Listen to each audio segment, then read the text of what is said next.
water landing, life vests are located under...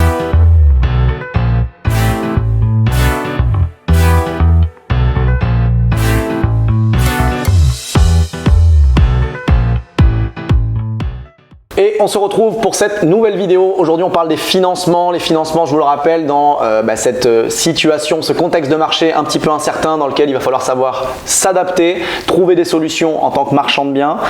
Toujours avec Seb, fondateur du Cercle, donc on parle de ces points-là. On avait parlé un peu que les financements étaient modifiés. On avait parlé des coûts de financement qui n'étaient pas si chers pour un marchand il y a quelques temps, peut-être long, et maintenant qui sont beaucoup plus chers.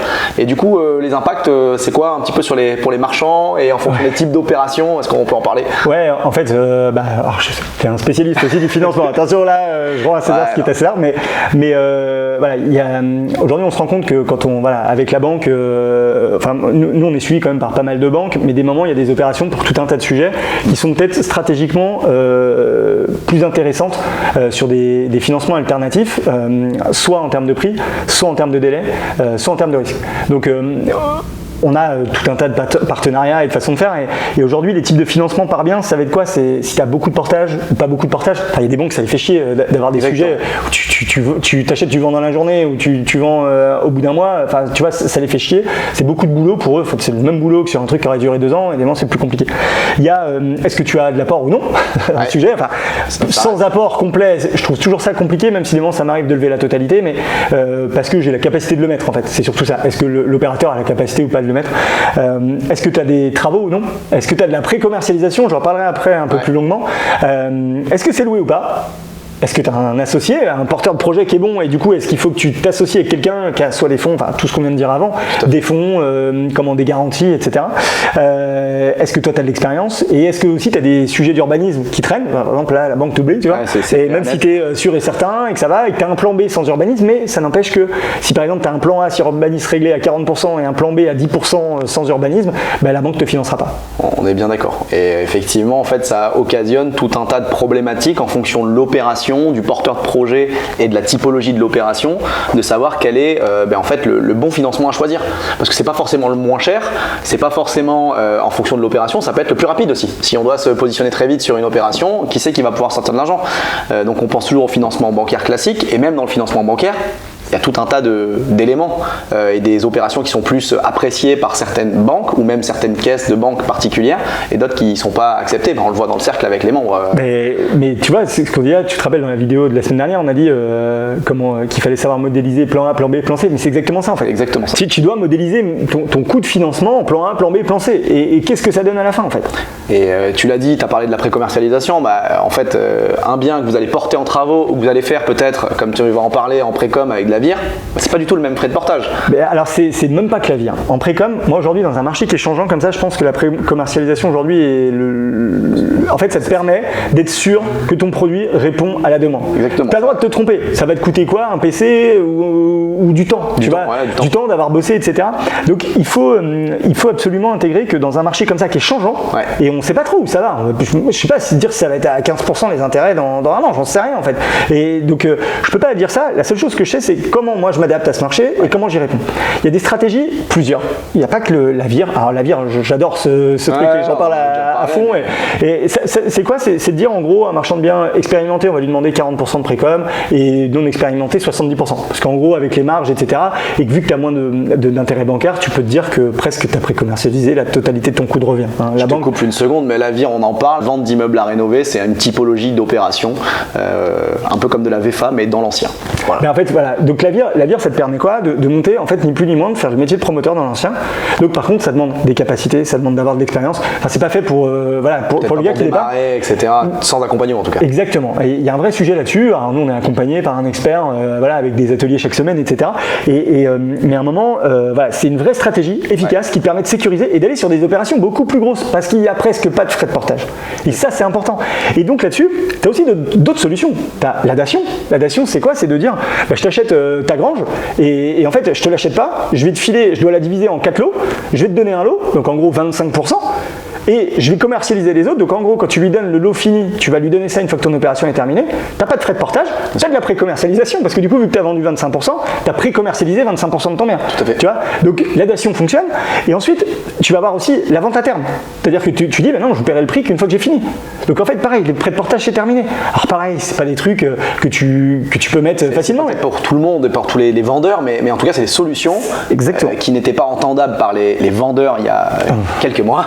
C'était même plus utilisé par les notaires, etc. qui en faisaient plus. Et puis ça revient. Et moi, je te disais, j'ai même une propriétaire qui m'a proposé de le faire. Ouais, voilà. Parce qu'elle sait que c'est le seul moyen de passer par un expert. Parce que toi, ton but, ça va être de chercher tes canaux qui vont te permettre d'y aller. Ouais. Et donc, et puis le dernier point, c'est que des moments, imagine, tu achètes à un entrepreneur un truc, tu peux carrément l'associer dans ta structure. Et puis lui partager une partie de la marge. C'est-à-dire de dire son foncier il est valorisé à tel prix et en plus je vais te donner un bout de la marge. De toute façon, tu aurais payé des frais financiers. C'est pas grave en fait. Ouais, vaut mieux faire quelque chose que rien. Ok. Et surtout sans risque. Parce qu'en ce moment, le marché changeant, c'est risqué. C'est lui qui, à un moment, il va perdre de sa marge et c'est ok en fait. Ouais. Il sera associé dessus, il aura peut-être baissé son prix en conséquence et il sera rémunéré sur la valeur derrière.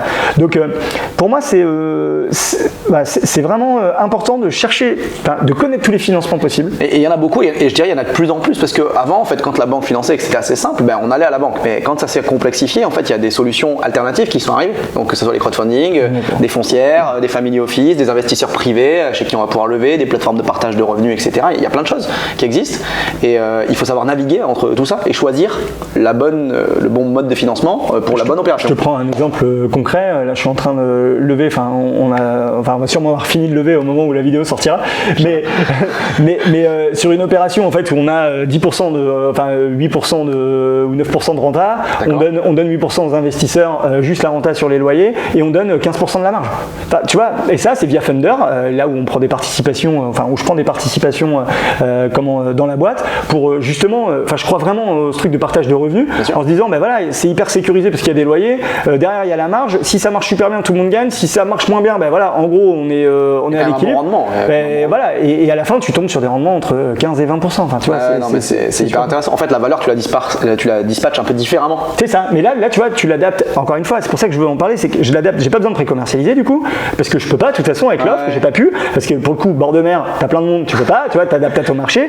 Donc du coup on a dit là c'est ça qu'il faut mettre en place, comment on y va, comment on partage un max, et puis comment les gens vont être gagnants et nous on va être gagnants. Par contre t'es sur un bien où par exemple il n'y a rien de loué et que c'est vraiment que de la vente, etc., tu vas peut-être filer 35% de ta marge. Et c'est ok en fait. En fait tu prendras quand même une part d'un gâteau que tu n'aurais pas pris tout seul ou que tu n'aurais pas fait avec un financement classique ou si tu n'avais pas eu les solutions. Donc ça c'est intéressant d'avoir tout ça, quoi. Ouais, c'est pour ça en fait, pour conclure sur cet aspect en fait en ce moment, je pense qu'on peut tous se faire financer si on adapte bien la bonne stratégie au contexte et surtout qu'on sait garantir le risque. Parce qu'aujourd'hui, il y a un vrai sujet qui est sur le marché en lui-même. Alors, on revient aux vidéos d'avant, mais il faut bien analyser son secteur, le maîtriser, avoir les bons canaux, et puis avoir un coût global dans ton bilan qui est bon, qui te permet de dégager une marge importante, qui te permet en cas de risque d'assumer cette marge-là. Exactement. C'est sûr que tu ne te feras pas financer une opération qui est pourrie. Enfin, on pas du rêve, il faut des bonnes opérations, ça découlera, mais derrière le financement, c'est quand même une vraie stratégie aussi à choisir et à mettre en place en ce moment. Et c'est ça, et moi j'aime pas les gens qui viennent disent je vais lever de l'argent parce que la banque m'a refusé. Non, souvent quand la banque refuse c'est qu'il y a un problème. Tu vois. Donc non, si tu choisis un mode de financement alternatif parce que l'environnement fait que c'est nécessaire à ce moment-là. Mais quand tu as de l'expérience, tu sais que c'est ça qu'il faut faire. Tu n'as pas besoin d'aller voir la banque avant. Ouais. En fait la banque normalement elle te suit, si l'opération est bonne, il n'y a pas de problème. En fait, tu vois, donc, ou alors c'est pas adapté à la banque et du coup tu changes mais tu le sais avant en fait. Et c'est ça qui est important. Bon, très bien. Voilà, on a parlé de différentes solutions de financement et dans la conférence du 25, on va revenir encore plus en détail là-dessus.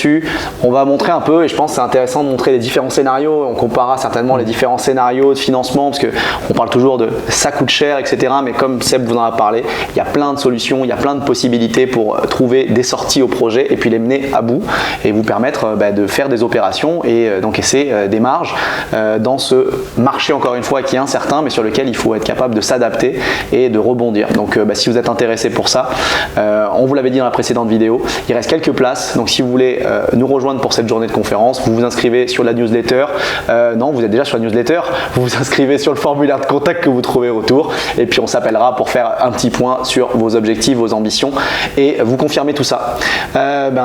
Tu nous utilises la prochaine vidéo? La prochaine vidéo, on va parler de comment maximiser sa marge et sa rentabilité et ça c'est quelque chose qui en ce moment je pense que c'est primordial aussi.